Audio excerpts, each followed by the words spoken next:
Olá, minha gente, muito boa tarde a todas, a todos. Como nós fazemos todas as quartas-feiras, nós estamos iniciando hoje a nossa conversa semanal a respeito de alguns temas da nossa realidade. Antes de falar dos assuntos de hoje, eu vou pedir para vocês que façam, como sempre, nos ajudem curtindo a nossa página no Facebook, curtindo essa transmissão e o nosso replicando, não é? Compartilhando, e o nosso canal também lá no YouTube, no Instagram. Bom, hoje nós trouxemos aqui para tratar com vocês 3 assuntos mais rápidos. Nós vamos fazer aqui um rápido comentário a respeito da situação da Covid-19, das perspectivas que nós temos aí pela frente. Vamos falar do depoimento do ministro da Economia, o senhor Paulo Guedes, na Câmara dos Deputados, e vamos ligar essa conversa que houve na Câmara dos Deputados com a aprovação, ou pelo menos a tramitação que está ocorrendo no Congresso Nacional da PEC 23, a chamada emenda do calote, né? Que é aquela que busca viabilizar recursos para possibilitar o pagamento do Auxílio Brasil, que o governo está criando para substituir o Bolsa Família. E por último, nós vamos falar rapidamente da crise ambiental que continua no Brasil, caminhando sempre, né? A crise hídrica e a degradação, agora uma denúncia dos garimpeiros no Rio Madeira, quer dizer, não é um ou dois, não são um ou dois garimpeiros garimpando de forma ilegal e às escondidas, mas são dezenas de estruturas navegando e fazendo garimpo ilegal, quer dizer, então o Brasil realmente, os órgãos ambientais foram desmontados, o IBAMA, o ICMBio, né? A fiscalização ambiental no Brasil foi muito precarizada nesse governo. E por último, eu vou comentar aqui o encontro do último dia 20, né, o Dia da Consciência Negra, que eu tive a honra de participar no encontro com várias lideranças, das lideranças do movimento dos direitos para a igualdade racial, né, um encontro promovido pelo coletivo Em Frente, e como um coletivo que detém um mandato de vereador aqui em Ourinhos, né, um mandato exercido pela vereadora Roberta Estopa, do Partido dos Trabalhadores, mas de forma coletiva, com co-vereadores como a Andréia, o Danilo e a Camila, né? São 4 pessoas exercendo o mandato. Uma experiência muito rica e que vem dando certo. Bom, a situação da epidemia no mundo e no Brasil. A Europa, na Europa tem início a 4ª onda da epidemia, né? Países como a Alemanha, a Áustria principalmente, já estão adotando medidas para reduzir de forma substancial as atividades sociais, né? Inclusive as comemorações de Natal, no sentido de tentar impedir que essas aglomerações piorem a situação da epidemia. É importante que aqui no Brasil, embora os índices venham em queda graças ao avanço da vacinação, é importante saber que a Alemanha, por exemplo, tem um índice de vacinação muito parecido com o nosso, né? A Alemanha vacinou cerca de 60% da sua população, que é um índice muito parecido com o índice brasileiro. Então, uma coisa que nos deixa preocupados, porque embora o número de casos e o número de de óbitos tenha caído sistematicamente no Brasil. Ontem nós tivemos a notícia, né, de que o R, quer dizer, o índice de replicação viral, o índice de transmissão, voltou a subir no Brasil e passou de 1. Eu estou aqui conversando com a Iris, que está me ajudando hoje aqui na live, né? Bom, então nós temos então esse índice em alta, o que vai promover seguramente um aumento no número de casos. Isso no momento que nós estamos vendo um relaxamento do uso das chamadas medidas não farmacológicas, uso de máscara, evitar aglomerações no Brasil. Essa mudança também ocorreu na Alemanha, ocorreu na Áustria, ocorreu em boa parte da Europa, né? Um relaxamento das medidas preventivas, e agora eles estão enfrentando uma quarta onda reconhecida pela Organização Mundial de Saúde. Esperamos que isso não aconteça no Brasil, né? Mas é bom, né? Dizem que prevenir é melhor que remediar.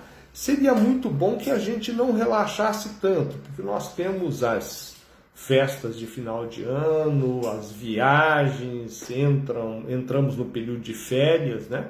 E até o carnaval o Brasil entra num período de comemorações, que são importantes, mas que seria muito interessante se o governo, se os órgãos públicos, os governos, né, municipais, estaduais e o governo federal, conscientizassem, tivesse uma campanha para conscientizar a pessoa, e para avançar a vacinação, né, rapidamente, para que a gente atinja lá um índice superior a 80%, que é aquilo que vai nos dar alguma tranquilidade.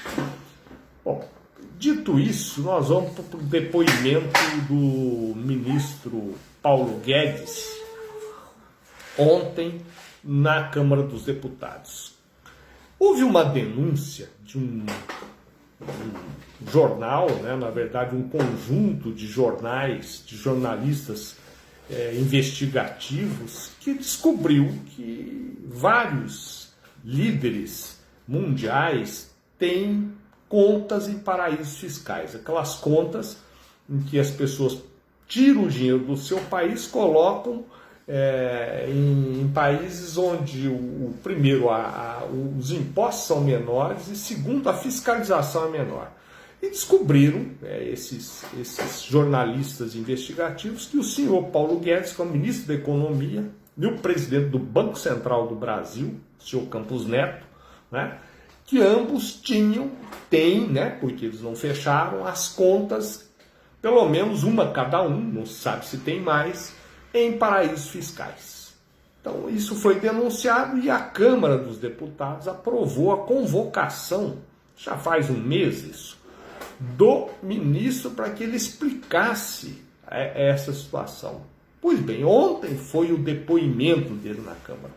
E eu fiz questão de acompanhar o máximo possível, não pude ver ao vivo, não tive tempo, mas fui procurar as gravações, né, nos anais do Congresso Nacional do que foi dito lá durante o depoimento. E é uma coisa surpreendente, quer dizer, de um cinismo, né?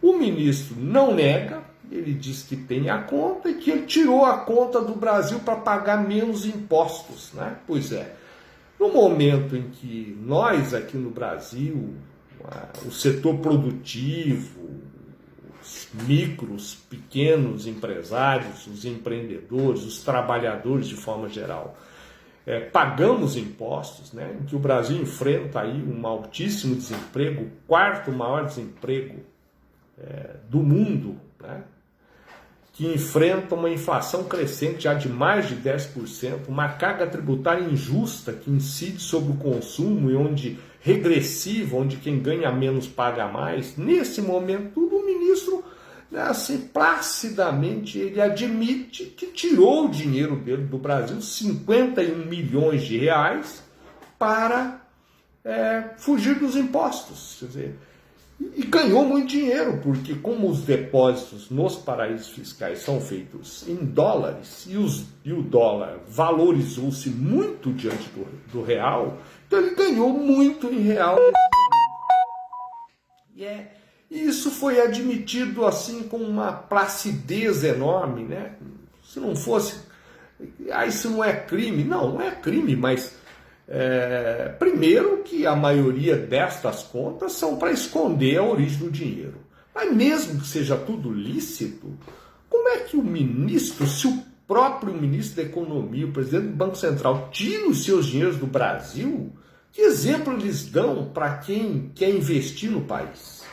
Como é que nós podemos confiar, né, num governo que tem como ministro uma pessoa que não deixa o próprio dinheiro da família, a sua poupança, que não é pequena, 51 milhões de reais, e leva para fora, né, para fugir, segundo ele disse, dos impostos. Então isso, e o pior não foi só isso, é que um grupo de parlamentares, né, uma boa quantidade de parlamentares, defenderam o ministro com unhas e dentes, dizendo que não, que isso era uma intriga da oposição, que o ministro tem direito, que ele trabalhou não sei onde, né? Ele, na verdade, trabalhou no mercado imobiliário, ele especulou e ganhou dinheiro com a especulação, né? Porque de trabalho mesmo ele fez no Chile, onde ele foi, ajudou no governo Pinochet, participou, né, como funcionário público, e depois ele era professor em algumas escolas superiores no Brasil, mas não me consta que alguém como professor ou como funcionário público acumule um patrimônio de 51 milhões de reais, né? Isso que se sabe. Mas então houve essa defesa. Mas por que será que esses setores, esses parlamentares, fazem a defesa do ministro? Porque há interesses econômicos. O que está havendo, o que sustenta o senhor Paulo Guedes, são os negócios em torno das privatizações, das promessas de privatizações e das mudanças que estão sendo feitas na economia que beneficiam os donos do grande capital. Quer dizer, aquelas pessoas que já têm muito dinheiro ganham muito, por exemplo, com a alta dos combustíveis, né? Que faz com que a Petrobras tenha lucros astronômicos, distribua esses lucros para os acionistas, e são esses poderosos, né, esses grandes capitalistas que têm dinheiro para investir e especular com as ações da Petrobras, por exemplo, e para ganhar dinheiro, né? Agora, isso também, e para sustentar isso, está se votando no Congresso Nacional, já foi aprovado na Câmara, está no Senado, está se votando a PEC do calote, que é aquela que vai parar de pagar os precatórios, quer dizer, pessoas que têm direito de receber do governo federal, para usar o dinheiro para bancar parte do auxílio emergencial e as emendas parlamentares, que aí se explica também essa defesa apaixonada de muitos parlamentares que eles fazem do ministro Paulo Guedes, porque são 20 bilhões de emendas parlamentares, né? Há denúncias de valores que variam de 10 a 20 milhões de reais para cada parlamentar para votar a reforma da Previdência, para barrar os pedidos de afastamento e para votar as medidas que interessam ao grande capital, as privatizações, como da Eletrobras, como das refinarias. A Petrobras eles estão privatizando aos pedaços, né? Os gasodutos, as refinarias. Então a gente denuncia isso aqui para formar uma consciência, porque quem é que está sendo beneficiado com isso, né? O povo, a ampla maioria do povo é que não é. E agora, nesta emenda que eles estão aprovando lá, a PEC 23, que está no Senado, eles colocaram um jabuti, né? Jabuti é uma expressão que se usa lá no Congresso Nacional para quando vem um projeto de lei, uma medida provisória ou um projeto de emenda constitucional, colocam no meio disso alguma coisa que não é muito pertinente ao assunto, mas que interessa a determinados grupos. Pois é, nesta emenda eles colocaram lá o seguinte: eles vão permitir a securitização da dívida pública. É um nome bonito, né? Em economias, securitização da dívida pública. Os jornais, as emissoras de TV, ninguém tocou nesse assunto. Nem no depoimento do seu Paulo Guedes, falaram rapidinho, que o ministro explicou e ficou por isso mesmo, né? E muito menos nesta medida que está incluída, a securitização. O que significa isso? Significa que empresas privadas vão poder comprar créditos públicos, né, e comercializar esses créditos. Um exemplo, isso já aconteceu com o Banco do Brasil, né, mas os governos, as prefeituras, os governos do estado, o governo federal, por lei, não podem fazer isso, porque a Constituição veda isso. E eles estão fazendo uma alteração, né, lá dentro, incluíram na PEC 23, se eu ver se eu acho aqui, eu tinha até anotado o artigo 39A, eles querem incluir a possibilidade desse comércio com as dívidas, essa securitização. Então significa que as prefeituras, os governos estaduais, o governo federal vão poder pegar as dívidas, né, e vender para empresas privadas. Eles já fizeram isso com o Banco do Brasil. O Banco do Brasil tinha uma carteira de 2,9 bilhões de reais em créditos a receber. Quer dizer, gente que pegou dinheiro emprestado do Banco do Brasil, financiou e não pagou. Isso foi se acumulando durante os anos, formou contabilmente, estava lá contabilizado que o banco tinha um crédito para receber de vários devedores de 2,9 bilhões. Pois bem, esse crédito foi vendido, leiloado, sem licitação, para o BTG Pactual, que é um banco que foi fundado pelo seu Paulo Guedes.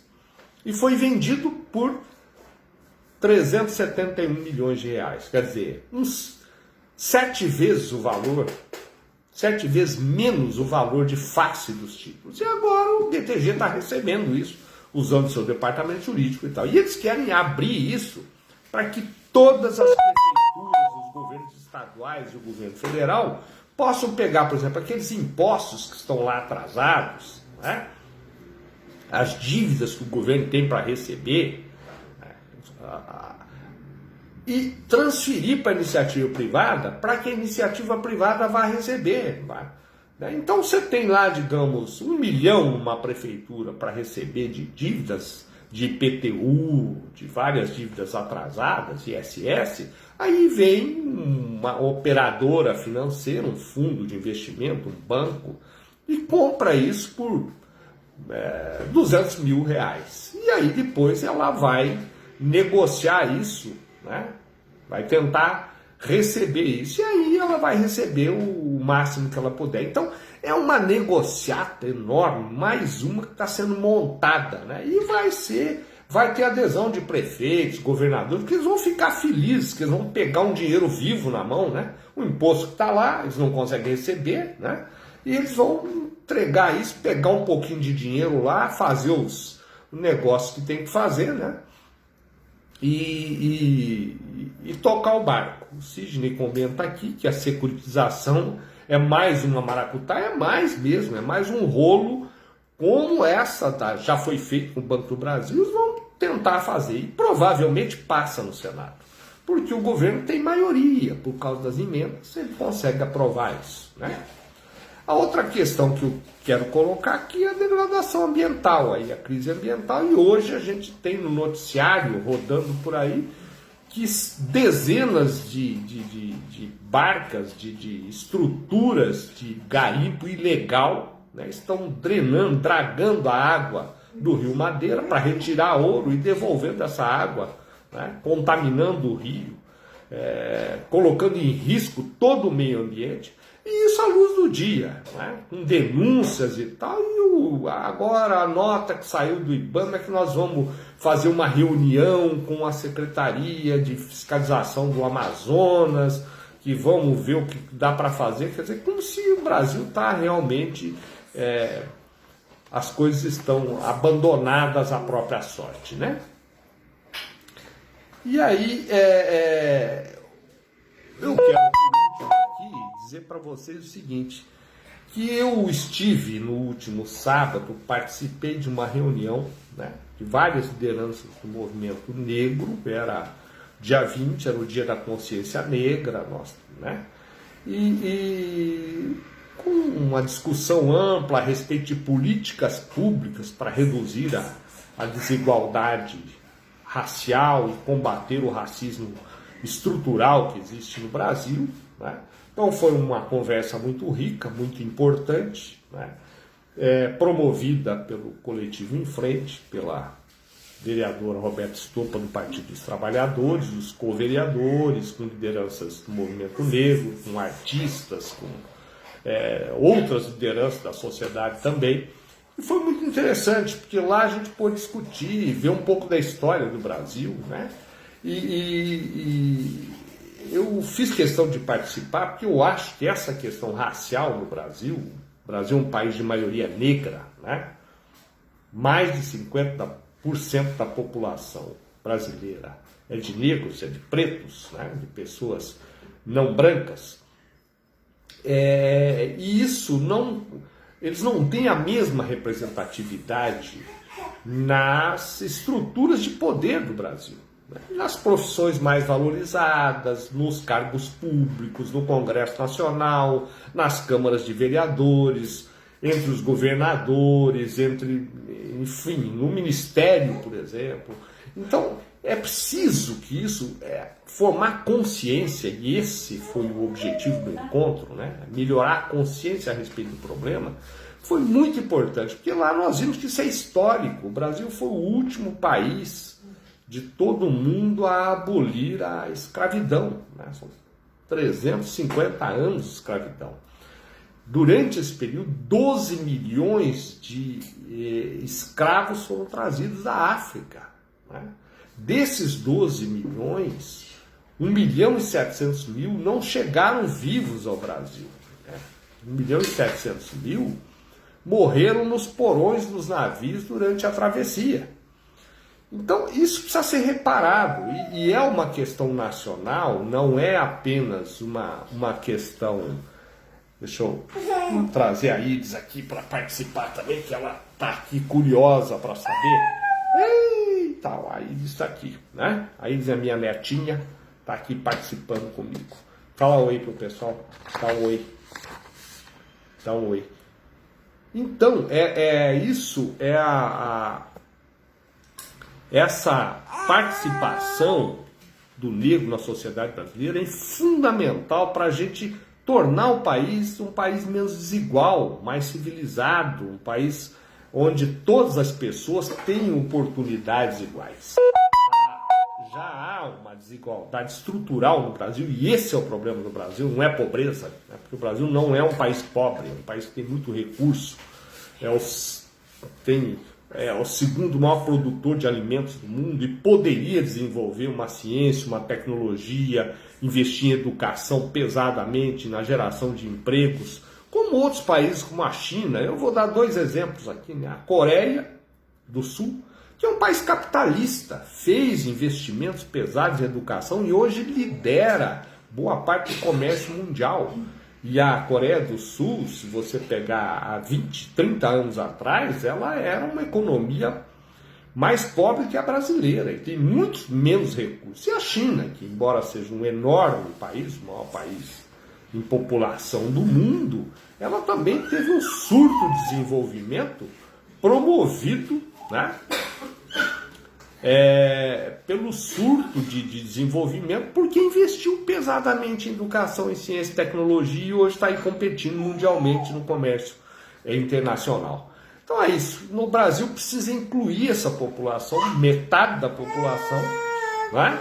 Reduzir a desigualdade, dar oportunidades e investir para que a gente se transforme num país desenvolvido.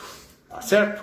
Bom, gente, hoje eu estou meio improvisado aqui, que eu estou fora de casa, né? Não deu tempo de preparar muita coisa para vocês, mas é só para a gente não passar em branco e fazer o reforço aqui para que vocês levem as ideias, pesquisem a respeito, procurem saber o que está acontecendo, para a gente ir formando uma consciência para entender como é que está ocorrendo a exploração do povo brasileiro por esse modelo ultraliberal entreguista que nós estamos enfrentando, tá bom? Obrigado a todas, a todos e um grande abraço, até a próxima.